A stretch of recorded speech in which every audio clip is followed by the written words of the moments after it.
Mboto ya NMDG LTV mafuta sikizali bino la grande dame nzambe ya mona papa mbolela ngai bino to lisusu lelo na sango ya pasi pe ya mawa oyo ekomeli ndeko na biso artiste comédien V12 nzambe mona bino qui est V12. V12 c'est un artiste comédien kande bouti koyoka bolimbisi ndeko a banda théâtre kala a évolué mingi na Kinshasa na groupe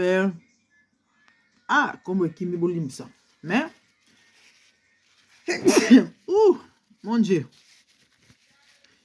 na allergique ba mo ebandi ba pollen ato benga ngo hay fever ba fleur wana so ekoti na zolo ça dérange, excusez-moi na cette émission et chiezui ngai na chouate. V12 c'est un frère congolais, un artiste comédien oyo Azambiaka na masolo théâtre abandi théâtre depuis Kinshasa kala et c'est un frère à jouer bien to ebiye bato belé ba ebiye et belé pe ba ebiye te surtout ba o peut-être ba bandi kotala ba théâtre kala penza trop te ou encore bato ba mikotisi mingi na mambo ya théâtre peut-être tango ba réseaux sociaux ezui en plein YouTube, Facebook et consort. Il était plus dans la période, il y avait cassette, banini. C'est un frère qui joue vraiment bien. Actuellement, V12 n'est plus à Kinshasa, raison pour laquelle ne vit plus à Kinshasa, raison pour laquelle bato belé ba royer ba été. Mais bato batala ba théâtre moi kala ba reconnaître ba royer belongi na ye. Ye wana to tient na miniature. To tient la bino sous image na ye. O ezali kaka mutuka o auti ko sa na accident. Ndeko na biso bolimbisi na anticiper. Et à voyager à Yapoto, à rejoindre mon Sinaï, précisément en Angleterre, à Londres, dans Bogonga Nazali. Et c'est ici qu'il évolue, hein, à fond déjà groupe nae, à peine à chaîne nae, à ce continent musala nae. Et avant, Tobeta Lissoula Mambo Komelier, je vais préciser que c'est un frère en Christ, hein. Tant dans le en Christ, il y a un Christ et penza en Christ. En crise était ba frère Chine ba comme belé ba frère Ngwanzu ba comme belé o ba oyo ça va tout sonner lelo lui au moins depuis ya poto ko joindre moi si na EV12 en tout cas ba umelia ba plus de 10 ans toyoka koko sauté ouais toyoka teo kabona ki akima ki aboya ki moi saison moi musu cheze mais non aza sérieux parce que c'est un frère en Christ asambelaka apenda mwana nzambe chrétien bat ba yebie ke aza chrétien ensemble la mwana nzambe solo. Et actuellement V12 vit en Angleterre ndebi sika passé l'accident parce que bato bele ba retourna certainement accident wa saleli ngwa pasali l'accident en Angleterre donc mutu ko bo mona oyo mutu abiki na mutuka oyo bande obolimbisa ngai mutu abimi sauf na mutuka oh botala niveau mutuko enie fuki donc faut kaizala nzambe sans nzambe en tout cas a obikate obimate to laksa bino état major ya mutuka et puis ndenge bandeko ba témoin oculaire bazo expliquer ce qui s'est passé to landa ba image et puis après toko tchela bino moi morceau to pe moi extrait yande on a vu sur V12 à théâtre bon on a comment il est et puis ndenga jouaka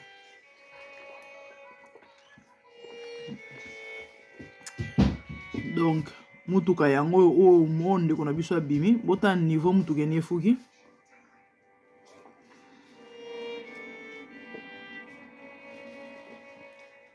ye wana na brancard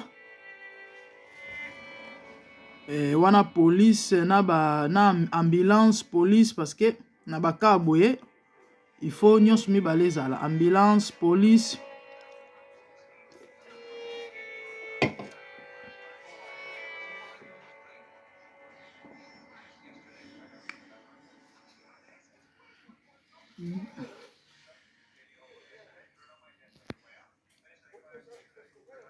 Nena che volume eza na se.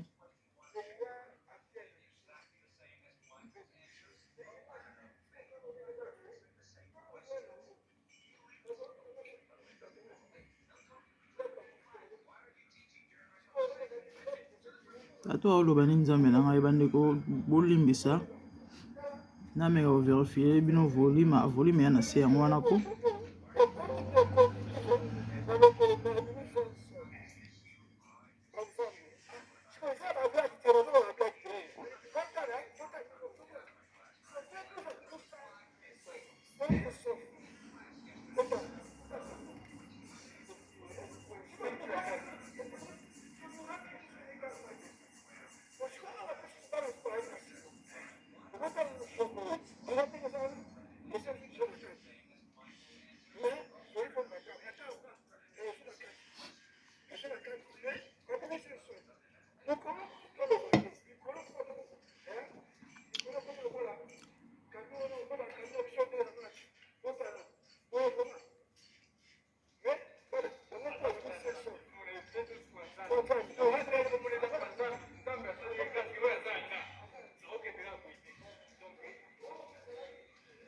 bozoka nde bandeko bazotémoigne comment est-ce que nzambe asali grâce.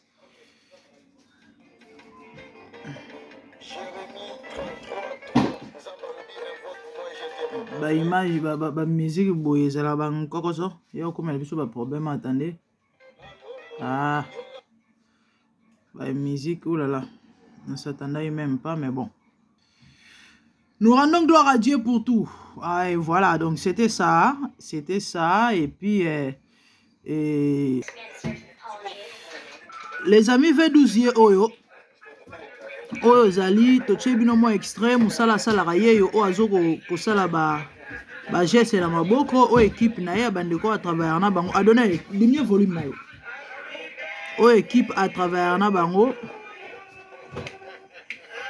ye wana ndeko na biso o nzoto mike na katikati mubanya ndeke akola te azalaka boye akola te ne longi ye yo V12. Ouais, c'était ça, les amis, c'était ça.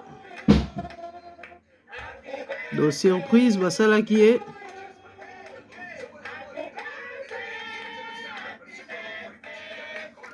C'est un frère, c'est la Moussane Malamou.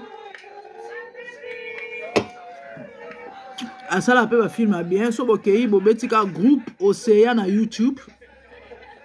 So, bobeti groupe Océan à YouTube. Bon, mon a V12. Et puis, bon, a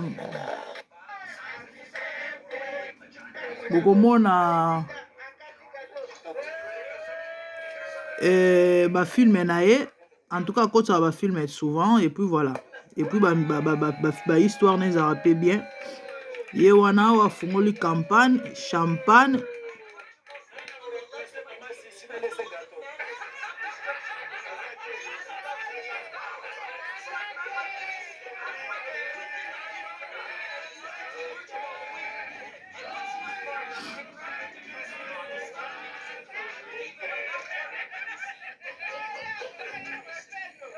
donc V12 ye wana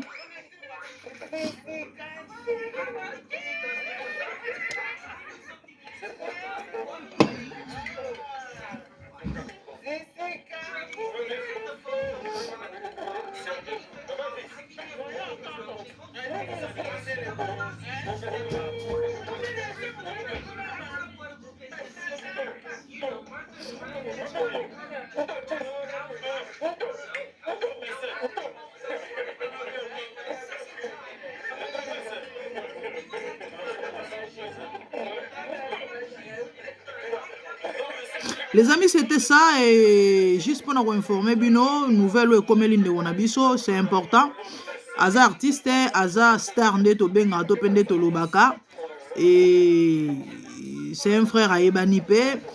Donc c'est des devoirs nabiso et ba oya média soki likambu surtout na bande wonabiso oyo basala musala et ba artiste koya kolobela bandeko soki likambo ekomi ezala sango malamu ezala ya mabe et na kobosana te kosenga na bandeko bino bolandi émission to adresser nos prières et pas na tata pour na tina na ndeko na biso à se rétablir. C'est vrai à koufite mais comme modèle mutuka wana ezali c'est clair que ba choc ekozala et puis voilà donc to sambela pona ye ba bon rétablissement bien aimé ba bonne guérison certainement nzamba au salon ngolu et puis voilà donc déjà c'est à salingolu donc très bientôt on retrouver en bonne forme en bonne santé et nzambe apambola bino. Si c'est votre première fois à revisiter biso, en tout cas ne manquez pas à retirer la biso.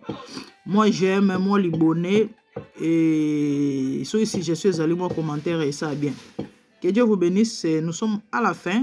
Il y a émission. Oh, quant à moi, de bonnes choses à vous. Je vous love. Merci. Au revoir. Oh, Mpakaloui. Ah, il y a tout justement. Ah, bana ko jouer na Kilimanjaro. Ah, no jouer na Kilimanjaro na babodo wana bomoni famille na eba Herman Kasongo. Oh wana Herman TTT. Oh wana tata na biso nani oh. Mais V12 a joué na Kilimanjaro. Na babodo. Oh wana Marie-Jeanne Bololé na comment il s'appelle? Maswako. Que le Seigneur vous bénisse, merci. À plus, au revoir.